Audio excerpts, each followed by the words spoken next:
9 मासर भत्ता आम सरकार करैथिले किंतु सी कौन कले आमको 5 मासर भत्ता देले ये जो माने देले आसी पंचायत ऑफिस रे प्रमिला मल्लिक थिले सरपंच विडो थिले पूर्व सरकार एभଳି दुर्नीति चलता तेणु ये सरकार ताकू लोचलोक आनिकी आमको न्याय देले देखिए बोध हुए यह प्रथम अजय निजर हक पाई भत्ता टंका पाइबा उच्च न्यायालय द्वारस्थ होती आम जो वृद्धा हिताधिकारी मैंने रही ये जो घटना सामना को आसी बिझारपुर जाजपुर जिला बिझारपुर ब्लॉक अंतर्गत जरी पंचायत जोटि की निजर बकाया भत्ता टंका पाइबा हिताधिकारी मानक उच्च न्यायालय द्वारस्थ होगा पड़ुଛି उच्च न्यायालय द्वारस्थ होगा दीर्घ दिन संघर्ष पर ये बड़गा भत्ता टंका हिताधिकारी मानक प्रदान कराई संपूर्ण घटनाक्रम कौन थिला आमे शुणा से हिताधिकारी मान जो मैंने भत्ता टंका पाइबा निजर हक पाई जो मान हक को हाइजैक कर हक पाइबा हिताधिकारी मैंने उच्च न्यायालय द्वारस्थ होते आम अच्छा मैडम माँ आप उच्च न्यायालय द्वारस्थ होते कौन होते कौन तार फल ना फल भल आसला आज पाइलु खुशी हेलु 21 वर्ष 2021 रे आमे अप्लाई करथिलु भत्ता आमे 2022 रे भत्ता पाइलु हमर 9 मासर भत्ता आम सरकार करैथिले किंतु सी कौन कले आमको 5 मासर भत्ता देले ये जो माने देले आसी पंचायत ऑफिस रे प्रमिला मल्लिक थिले सरपंच विडो थिले अलग सब जो माने सब सरपंच सब थिले एठी आमे को समस्त को चिन्हिचु जो मैंने भत्ता देले से आपन पैसा रो अधा नहीं गले तामु तो 2,500 देले आ 4,000 तो देले ने आमे जेते कंप्लेन करू काहे कि पैसा हमर कम होला कहले हमर भत्ता आ तुमको जेती दबा कथा हमें देलु हमको आमे दे परमु तमे इच्छा ले निया नले नाही जा हम पळैलु घर को कौन करिमु डरी के कौन करिमु किछ कर पैलु हमें भुवना बाबू कहलु एई कथा है हमर कागज रे एते हम सरकार लेखिछि ये कोन हमके या कले हर भुवना बाबू कलकट ऑफिस गिरलेनु कनु आ समस्त कति जांगे बुझिनु आपण वीडियो बाबू जाइछंती जिलापाल बाबू नै जाइछंती कोन से यार सब सुफल मिली नै ना तार केस करनो हो हाई कोर्ट केस करनो केस कला पर सरकार ताकर कले फिर वीडियो को ना कलेक्ट कहले कहला पर ताकर कले आज की फाइनल लाला पूर्व सरकार आपण पाइले ना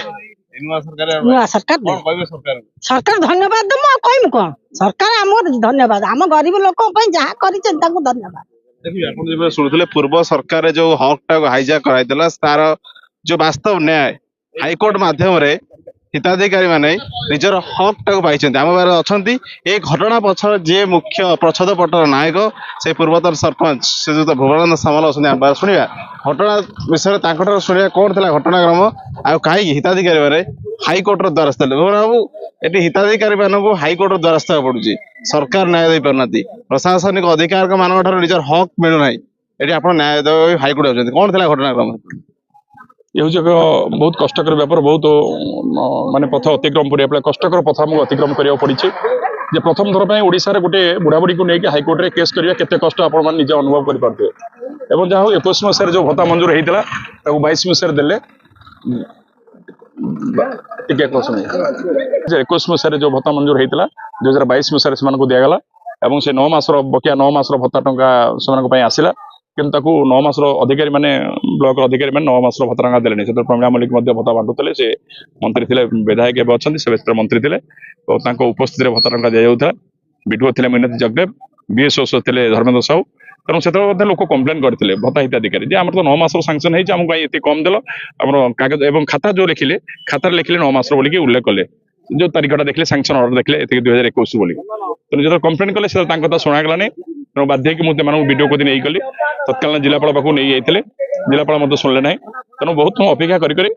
नुआ सरकार आसवा बाध्य मान्यवर हाईकोर्ट को जाइए एमान नहीं जो 5 जन हाईकोर्ट करते दामोदर मल्लिक इंदुमती सामल प्रदीप सामल और बासन दास अलादीन सामल ये 5 जन को लेकिन हाईकोर्ट जाइलु और हाईकोर्ट मान्यवर हाईकोर्ट केस दायर कलापर हाईकोर्ट कलेक्टर को निर्देश देले तुरंत ये बुढ़ा बुढ़ी प्रकृत कागजपत्र नहीं करके बाकिया टंका दियो जहाँ जिलापाल अनुभव कले जिलापाल समस्त तथ्य अनुभव करके 4 मास भितर आमको राय देले बकिया टंका भत्ता टंका पाई परिबे और वीडियो को निर्देश देले इमिडिएट भत्ता टंका दियो ଯାହା ହଉ ଆଜି ଖୁସି ଲାଗୁଛି ଯେ 4 ମାସର ଭତ୍ତା ଟଙ୍କା 2000 ଟଙ୍କା ନୁହେଁ, ଏଟା 2 ଲକ୍ଷ ସାଙ୍ଗରେ ସମାନ। କାରଣ ଏମାନଙ୍କୁ ଗୋଟିଏ ଅଙ୍କୁଶ ରହିଲା ଯେ ଏବେ ଆଗାମୀ ଦିନରେ ଯୋଉ ଭତ୍ତା ଟଙ୍କା ଯେତେବେଳେ ବଣ୍ଟନ କରାଯିବ ସେମାନଙ୍କୁ ଆଉ କେବେ ତ ଏକାଉଣ୍ଟରେ ଭବିଷ୍ୟତରେ ପଇସା ଯିବ, କିନ୍ତୁ ପ୍ରଥମ ଥର ଯୋଉ ଟଙ୍କା ଲୋକଙ୍କୁ ଦିଆଯାଏ ନଗଦ କ୍ୟାସ୍ ଆକାରରେ ଦିଆଯାଏ, ସେମାନେ ମନ ଇଚ୍ଛା ଦେଖାନ୍ତିନି। ଏବେ ଲୋକ ଜାଣିଗଲେ ଯେ ଆମର ଯେତେବେଳେ ଯୋଉ ଭତ୍ତା ପାଇବୁ ଆମ ଖାତା ପତ୍ର ତନି କରିକି ଆମେ ସେ ବକେୟା ଟଙ୍କା ପାଇବୁ, ଆଉ ଭୁଲ କରିବେନି। ଓଡ଼ିଶାରେ କୌଣସି ଅଧିକାରୀ ଭୁଲ କରିବେନି, ଏ ବିଞ୍ଜାପୁର କୌଣସି ଅଧିକାରୀ ଭୁଲ କରିବେନି। ତାଙ୍କୁ ଗୋଟେ ବିରାଟ ଛାଟ ମିଳିଲା, ହକ୍ ପାଇଲେ। ପୂର୍ବ ଯୋଉ ଟଙ୍କା ବକେୟା ଟଙ୍କା ଥିଲା ସେ ଟଙ୍କା ବି ମିଳିଲା, କିନ୍ତୁ ଯୋଉ ପ୍ରଶାସନିକ ଅଧିକାରୀ ରହିଥିଲେ ଚଞ୍ଚକତା କରିଥିଲେ, ଯୋଉ ଚଞ୍ଚକତା ପାଇଁ ଏମାନଙ୍କୁ ସଫର ହେବାକୁ ପଡିଲା, ସେମାନଙ୍କ ଉପରେ କଣ କାର୍ଯ୍ୟାନୁଷ୍ଠାନ ନେବା ପାଇଁ ଆପଣ ଚାହୁଁନାହାନ୍ତି? ପ୍ରଶାସନିକ ଅଧିକାରୀ ଯିଏ ଥିଲେ ଜଣେ ଧର୍ମେନ୍ଦ୍ର ସାହୁ, ସେ ସସ୍ପେଣ୍ଡ ହେଇଥିଲେ। ଧର୍ମେନ୍ଦ୍ର ସାହୁଙ୍କ ବିରୁଦ୍ଧରେ ମଧ୍ୟ କଲେକ୍ଟର ମୋତେ କହିଲେ ଯୋଉ ଗଭର୍ଣ୍ଣମେଣ୍ଟକୁ କନଫିଡେନ୍ସ ରିପୋର୍ଟ ପଠୁ, ତାଙ୍କୁ ଚାକିରି ସମ୍ପୂର୍ଣ୍ଣ ଭାବରେ ବହିଷ୍କାର କରିବା ପାଇଁ ତାଙ୍କର ସେଟା ଏ ସରକାର ଆମର ସରକାର ମଧ୍ୟ ଯୋଜନା କରୁଛନ୍ତି। ସେ କଥା ମୋତେ କଲେକ୍ଟର ମୋତେ କହୁଥିଲେ, କହିଲେ ଏଟା ଧୀର ପାଣି ପଥର କାଟେ, ଆମେ ଆସ୍ତେ ଆସ୍ତେ ଆଉ କେତେଟା ଜାଗାରେ ତାଙ୍କର ଦୁର୍ନୀତି ହେଇଛି ସମସ୍ତ ଖୋର୍ଦ୍ଧା ଜିଲ୍ଲାରେ କରିବା ପରେ ତାଙ୍କ ବିରୁଦ୍ଧରେ ଏକ ଦୃଷ୍ଟାନ୍ତମୂଳକ ଦଣ୍ଡବିଧାନ ହବ। ସେ ଜିଲ୍ଲାପାଳ ଆମକୁ କହିଥିଲେ, କହିଲେ ଆମେ ଆଉ କିଛି ଦୁର୍ନୀତିକି ଦେଖୁଛୁ, ଗୋଟିଏ ଦୁର୍ନୀତି ହବନି, ଆଉ 3ଟି 5ଟା ଦୁର୍ନୀତିକୁ ଦେଖିକି ଏସବୁ କଥା କରାଯିବ। ତା ସହିତ ମୁଁ ବେଶୀ ଦୁଃଖ ଲାଗୁଛି କଣ ନା, ମୁଁ ମଧ୍ୟ ଯେତେବେଳେ ଆନ୍ଦୋଳନ ଏଇ କଥାକୁ ନେଇକି ହାଇକୋର୍ଟକୁ ଗଲି, ମୋତେ ଜରିରେ ମଧ୍ୟ କିଛି ପ୍ରଭାବଶାଳୀ ଲୋକମାନେ ମଧ୍ୟ ବ୍ଲକରେ ମଧ୍ୟ ଆମକୁ ଆଟାକ୍ କରିବାକୁ ଯାଇଥିଲେ, ବିଭିନ୍ନ ପ୍ରକାର ଅପଶବ୍ଦ ବ୍ୟବହାର କରିଛନ୍ତି, ମୋତେ ଘେରାଉ କରିଛନ୍ତି ଯେ ତୁରନ୍ତ କେସ୍ ପ୍ରତ୍ୟାହାର କରିବାକୁ। ଆମ କେସ୍ କଲୁ ବୋଲିକି କିଛି ଲୋକଙ୍କୁ ଜୋର ଜବରଦସ୍ତ ଭତ୍ତା ବନ୍ଦ ମଧ୍ୟ କରିଦେଲେ, ଯେ ଭତ୍ତା ବନ୍ଦ କଲେ ସେମାନେ ଆସିକି ଭୁବନାନନ୍ଦ ସ୍ୱାମୀଙ୍କୁ ଧମକେଇବେ ଯେ ତମେ ହାଇକୋର୍ଟରୁ କେସ୍ ଉଠା। କିନ୍ତୁ ଆମେ ନିର୍ଭୀକ ଭାବରେ ଆମେ କହିଲୁ ଆମେ ଯୋଉ ହାଇକୋର୍ଟରେ କେସ୍ କରିଛୁ ବାକି ଟଙ୍କା ପାଇଁ ଆମେ କେସ୍ ଉଠେଇବୁ ନାହିଁ। ଯାହା ହଉ ଆମେ ହାଇକୋର୍ଟ ମାନ୍ୟବର ହାଇକୋର୍ଟରେ ଯୋଉ କେସ୍ ଚାଲିଲା, ଦୀର୍ଘ 2 ବର୍ଷ ଧରି 3 ବର୍ଷ ଧରି ସଂଗ୍ରାମ କଲୁ, ସଂଗ୍ରାମର ଅନ୍ତ ଘଟିଛି। ଆଜି ବହୁତ ଖୁସି ଲାଗୁଛି ଯୋଉ 169 ଲୋକଙ୍କର 2000 ଟଙ୍କା ନା ଭତ୍ତା ଟଙ୍କା ବକେୟା ଟଙ୍କା ପାଇଲେ। ଏଟା ଓଡ଼ିଶା ପାଇଁ ଏକ ପ୍ରଥମ ଥର ପାଇଁ ଯେ ବୁଢା ବୁଢୀ ଯାଉଛନ୍ତି ହାଇକୋର୍ଟକୁ ଭତ୍ତା ଟଙ୍କା ପାଇବା ପାଇଁ। ପୂର୍ବ ସରକାର ଏଭଳି ଦୁର୍ନୀତି ଚାଲିଥିଲା, ତେଣୁ ଏ ସରକାର ତାକୁ ଲୋଚଲୋକ ଆଣିକି ଆମକୁ ନ୍ୟାୟ ଦେଲେ। ଜିଲ୍ଲାପାଳକୁ ଧନ୍ୟବାଦ ଦେବି, ଓଡ଼ିଶା ସରକାରକୁ ଧନ୍ୟବାଦ ଦେବି, ଏବଂ ଯୋଉମାନେ ହାଇକୋର୍ଟରେ କେସ୍ କରିଥିଲେ ସେମାନଙ୍କୁ ମଧ୍ୟ ଧନ୍ୟବାଦ ଦେବି। ତା ସହିତ ଜରି ଗ୍ରାମବାସୀମାନଙ୍କ ତରଫରୁ ଧନ୍ୟବାଦ ଦେବି। ଏବଂ ଆପଣମାନେ ଏ କଥାକୁ ଆଜି ସାରା ଓଡ଼ିଶାରେ ପହଞ୍ଚିବା ପାଇଁ ଏତେ ବଡ଼ ଦୌଡ଼ିକି ଆସିଛନ୍ତି, ପୁରା ଉପାନ୍ତ ଅଞ୍ଚଳକୁ, ବିଞ୍ଜାପୁର ଉପାନ୍ତ ଅଞ୍ଚଳ ଜରିବାଙ୍ଗରା ଆପଣଙ୍କୁ ଆସିକି ତଥ୍ୟ ସଂଗ୍ରହ କରୁଛନ୍ତି, ଆପଣଙ୍କୁ ମଧ୍ୟ ଅଶେଷ ଅଶେଷ ଧନ୍ୟବାଦ ମୁଁ ଦେଉଛି। ଗୋଟେ କଥା କୁହାଯାଏ, ଯୋଉଠି ସଫଳତା ସେଇଠି ଥାଏ ଯୋଉଠି ସଂଘର୍ଷ କରାଯାଇଥାଏ। ଆଉ ସଂଘର୍ଷ ଏମିତି ଏଠି ଥିଲା ଯେ ଆମର ଯୋଉ ବୃଦ୍ଧା ରହିଲେ, ବୃଦ୍ଧ ମାନେ ରହିଲେ, ତାଙ୍କୁ ଉଚ୍ଚ ନ୍ୟାୟାଳୟର ଦ୍ୱାରସ୍ଥ ହେବାକୁ ପଡିଲା। ଆଉ ଏଠି ଗୋଟେ କଥା ଆମେ ପ୍ରଶାସନିକ ଅଧିକାରୀ ମାନଙ୍କୁ ମଧ୍ୟ ଅନୁରୋଧ କରିବୁ, ଯେତେବେଳେ ସରକାରଙ୍କ ଯୋଉ ଯୋଜନା ସାଧାରଣ ଲୋକଙ୍କ ପାଖରେ ଆପଣ ମାନେ ପହଞ୍ଚୁଛନ୍ତି, ସେତେବେଳେ ଆପଣ ତତ୍ପର ହେବା ଦରକାର। ଏଇ ଯୋଉ ଚଞ୍ଚକତା କରାହଉଛି, ଏ ଚଞ୍ଚକତା ଠାରୁ ଦୂରରେ ରହିବା ଦରକାର। ବିଞ୍ଝାରପୁର ପାର୍ଥସାରଥୀ ବାରିକ, ନ୍ୟୁଜ୍ 10 ଓଡ଼ିଆ।